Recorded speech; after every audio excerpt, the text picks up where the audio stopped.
जय भीम।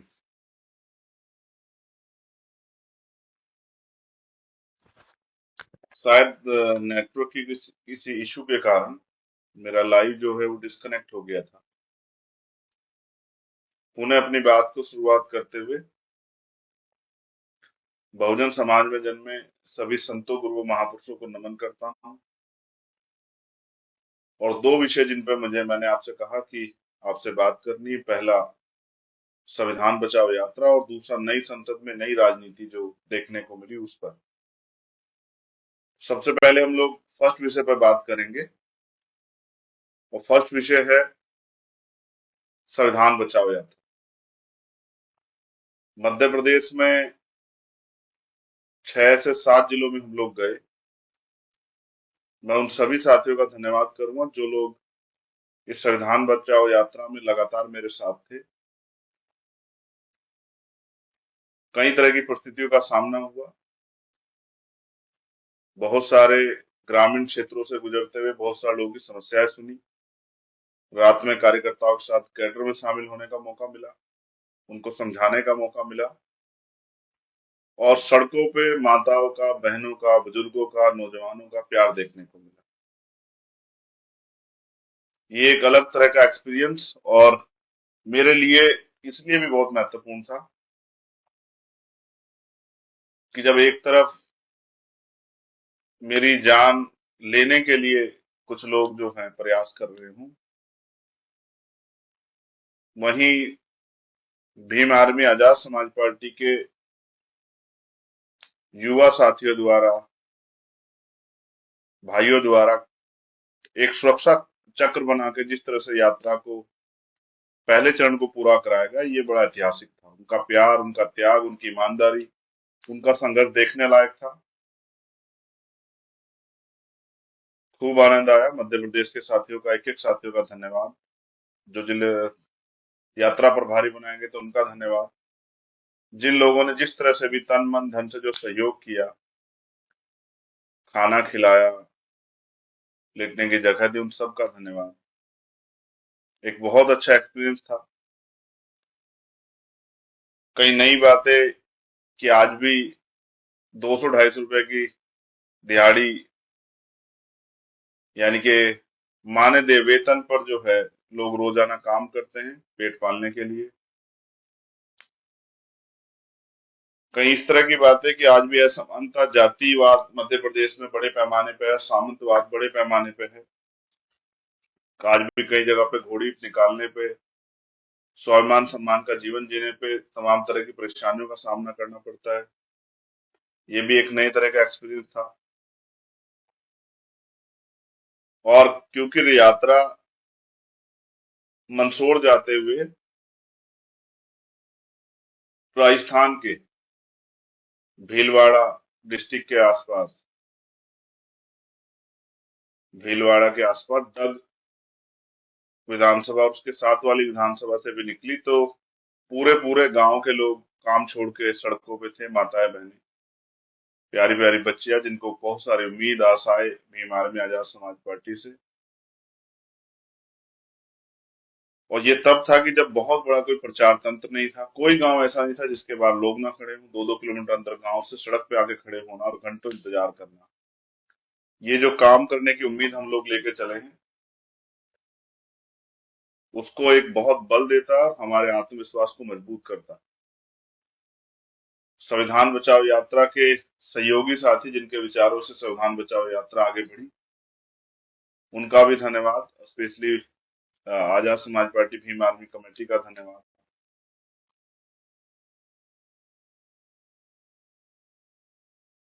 ये पहली यात्रा, इसके बाद जो और यात्रा होंगी ज्यादा जमीनी होंगी। राजस्थान की यात्रा 26 तारीख से शुरू होगी और वो 6 तारीख तक रहेगी, 28 तारीख से 6 तारीख तक रहेगी।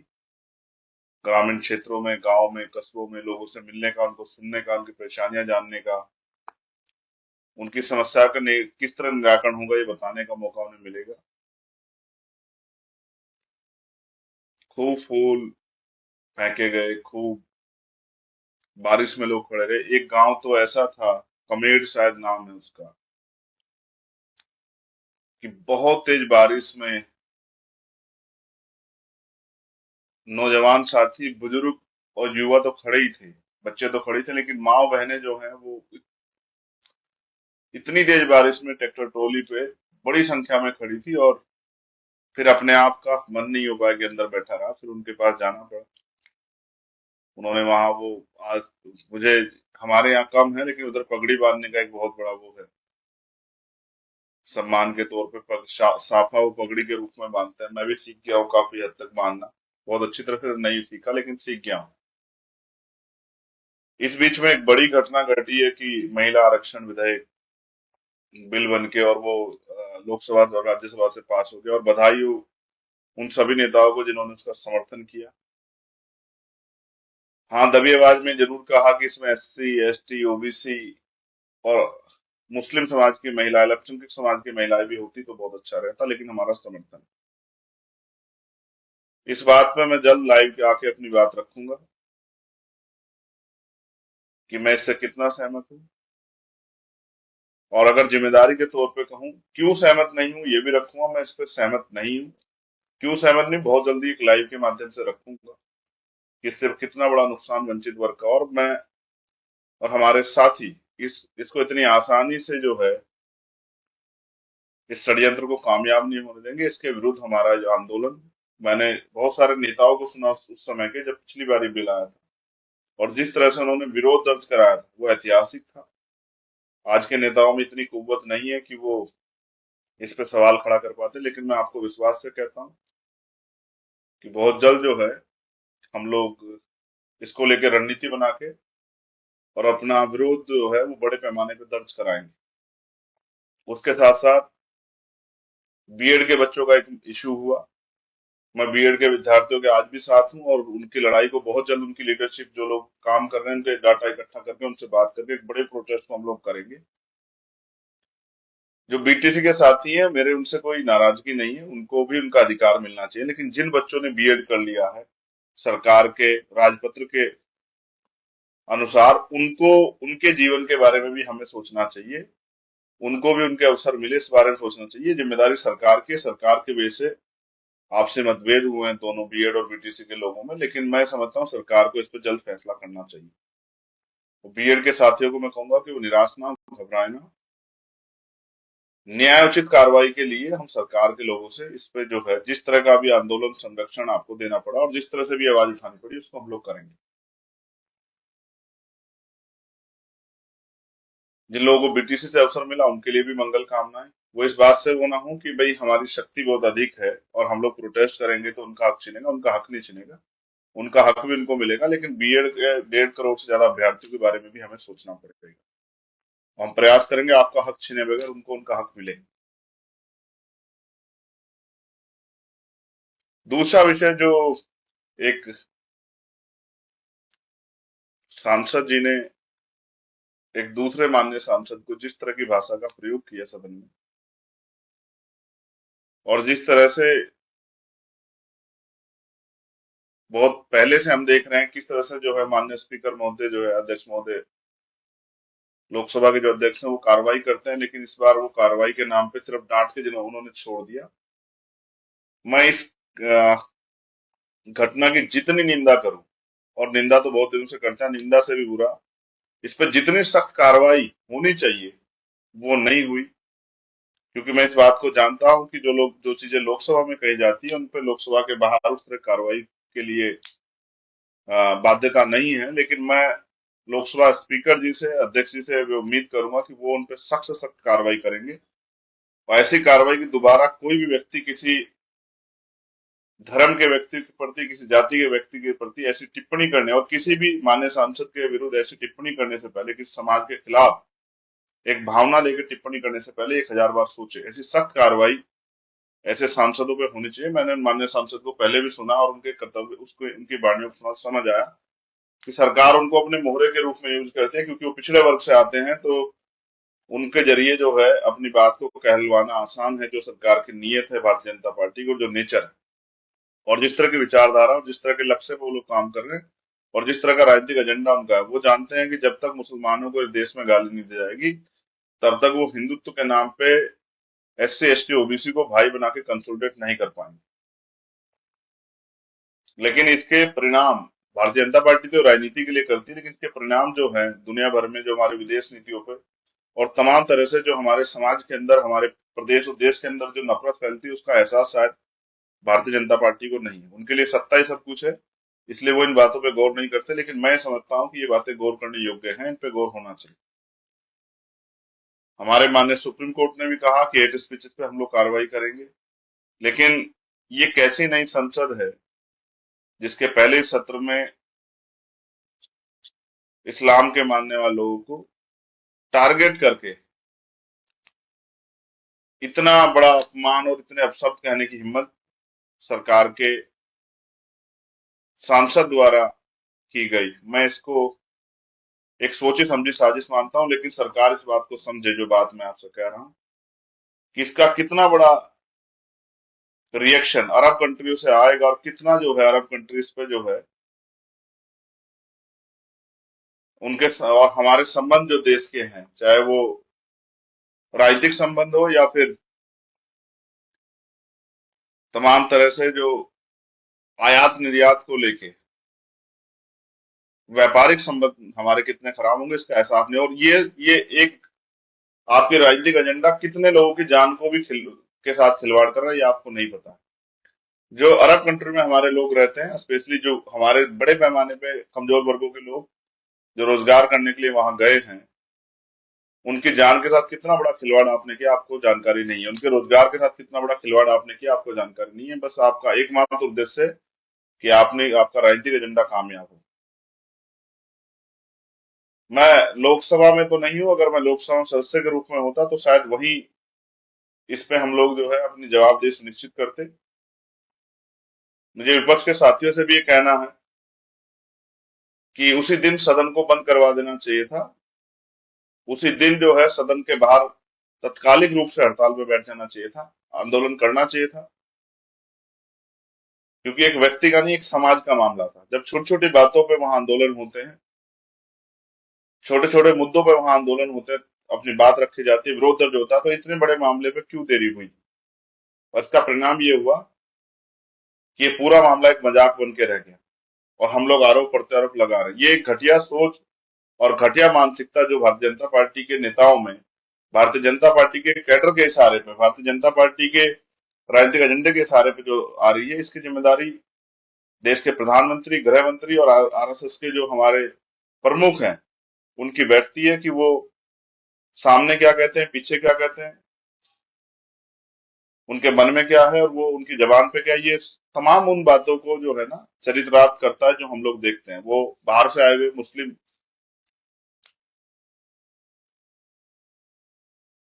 जो अभी G20 में भी है, उनका किस तरह से उन्होंने सम्मान किया। वो जब दुनिया में जाते हैं अरब कंट्री, किस तरह वो लोग उनका सम्मान करते हैं, और भारत के मुसलमानों के प्रति किस तरह की नफरत का माहौल जो है भारतीय जनता पार्टी के नेता बना है।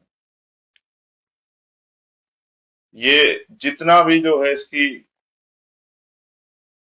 इस पे खेद प्रकट किया जाए, इस पे सवाल किया जाए, उतना कम है। ये मामला चुप्पी थामने का नहीं, दोबारा ऐसी घटना ना हो, इसलिए इस पे सख्त से सख्त कदम उठाने की जरूरत है। मैं जब यात्रा में था, मैंने कई बार इस पर सवाल खड़े किए। इसमें भारतीय जनता पार्टी को भी देरी करने की जरूरत नहीं है। उनको भी, वो बहुत पसमानदा और बहुत मुसलमान और महिला मुसलमानों की जो है बात करते हैं, महिला बहन, मुस्लिम बहनों की बात करते हैं। लेकिन उनके सांसद के बयान पे देश के प्रधानमंत्री को माफी मांगनी चाहिए थी देश से, कि जिस संसद का बड़ा गुणगान करे, उस संसद में क्या जो है, किस तरह लोकतंत्र का चीरहरण हुआ, किस तरह से संविधान का चीरहरण हुआ, किस तरह से उनके सांसद ने देश की एकता अखंडता को ठेंगा दिखाने का काम किया, अपमानित करने का काम किया लोकतंत्र को। इस पे जो है जवाबदेही सुनिश्चित होनी चाहिए थी, मगर ये नहीं हुआ।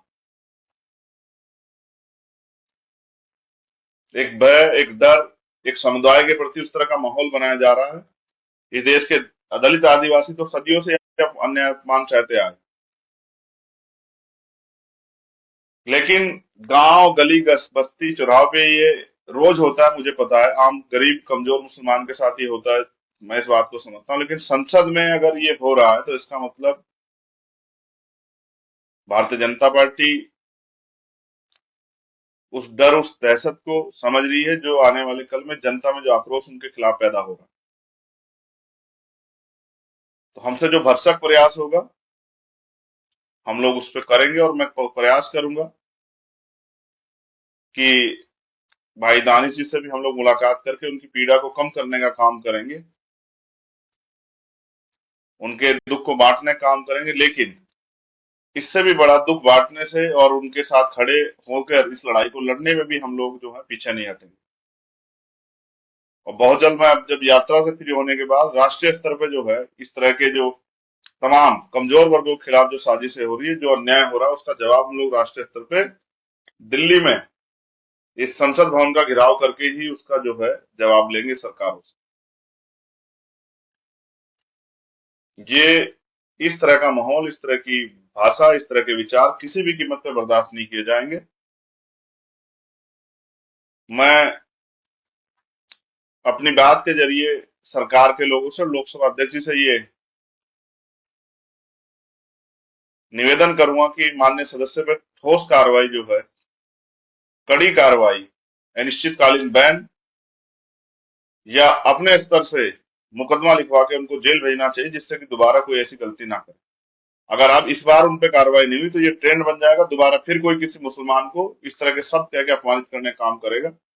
किसी को अधिकार नहीं बिना इतिहास को जाने कि इस देश में मुसलमानों का आजादी की लड़ाई में कितना योगदान है, ये जाने बगैर कितनी कुर्बानियां हैं। रेशमी रुमाल तहरीक से लेके और जो तोपखाना जो है गंगों में लूटा गया,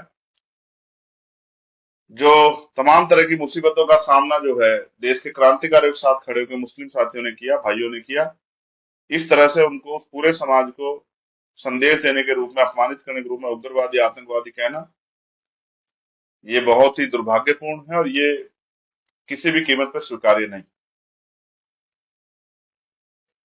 जो आतंकवादी हैं, जो उग्रवादी हैं, जो देश को बर्बाद करने वाले हैं, उनके चेहरे बहुत जल्दी जल्दी बेनकाब हो रहे हैं और जनता इस बात को जान भी रही। ऐसे संगठन जो धर्म और जाति के नाम पे हिंसा फैलाते हैं और जिनका मकसद होता है कमजोर को कुचलना, ऐसे संगठन भी जो हैं वो भी आप लोगों के सामने आ रहे हैं और उन पे कार्रवाइयां भी हो रही। लेकिन मैं अपने साथियों से कहूंगा, राजस्थान के हमारे साथी, वो क्योंकि बहुत सारी जगह यात्रा नहीं जा रही, तो जहां जहां पहले फेज की यात्रा जाएगी वो लोग अपनी तैयारियां कर लें और समाज इस बात के लिए तैयार है। इस तरह की बहुत सारी घटनाएं करा के, इस तरह के शब्दों का यूज करके और क्या रणनीतिक रूप से कुछ तरह करके देश और प्रदेश के माहौल खराब करने का प्रयास किया जाएगा। हम लोगों को मिलकर इस लड़ाई का सामना करना है। इस अन्याय के खिलाफ इस लड़ाई में मैं अपने भाइयों के साथ खड़ा हूं। किसी भी तरह से दमन का जवाब जो है हम लोग संवैधानिक तरीके से देंगे कि दोबारा कोई ऐसा ना करे। और तमाम मैं अपने कार्यकर्ता, पदाधिकारी, नेताओं से यह निवेदन करूंगा कि वो आज के हालातों को समझ के जनता को समझदार बनाने में, जनता के सामने जाकर अपनी बात रखने में जिम्मेदारी अदा करें, जनता को जागरूक करें। और संविधान तब बचेगा जब संविधान विरोधी भारतीय जनता पार्टी की सरकार केंद्र और स्टेटों से हटेंगी और उनके साथ साथ मानवतावादी सोच वाली आजाद समाज पार्टी के विधायक और नेता जीत के सदनों में जाके कमजोर वर्गों के हितों की रक्षा के लिए लड़ेंगे। जब तक भारतीय जनता पार्टी सत्ता में रहेगी तब तक संविधान सुरक्षित नहीं है और तब तक संविधान की सुरक्षा हो भी नहीं सकती। इसलिए इनको निकालने के साथ साथ अपनी ताकत भी बनाना, क्योंकि अपनी लड़ाई किसी दूसरे के भरोसे नहीं छोड़ सकते। बहुत दिन छोड़ के रखे, उसके परिणाम क्या हुए आप भी बेहतर जानते हैं। तो मैं कमर कसने के लिए कहूंगा, मैं पुणे मध्य प्रदेश के साथियों से और राजस्थान के साथियों से, और 9 अक्टूबर को धामपुर, बिजनौर, नगीना लोकसभा क्षेत्र में जो रैली होने वाली है उसके लिए भी उत्तर प्रदेश के साथियों को, जो पश्चिम के साथी हैं, उनको कहूंगा कि वो तैयारी कर लें। अपने छोटे छोटे साधुओं से पहुंच के अपनी रैली को सफल बनाना, ये आपके मान सम्मान की लड़ाई है। और ये संदेश भी है सरकारों को कि हम किसी भी कीमत पे, भले ही हमारे विधायक एमपी ना हो, लेकिन अन्याय हम लोग कमजोर वर्गों पे बर्दाश्त नहीं करें। बहुत बहुत धन्यवाद। जय भीम, जय भारत, जय मंडल, जय जोहार, जय संविधान। आप सभी के लिए मंगल कामनाएं, आप सभी के लिए बहुत सारा प्यार। धन्यवाद।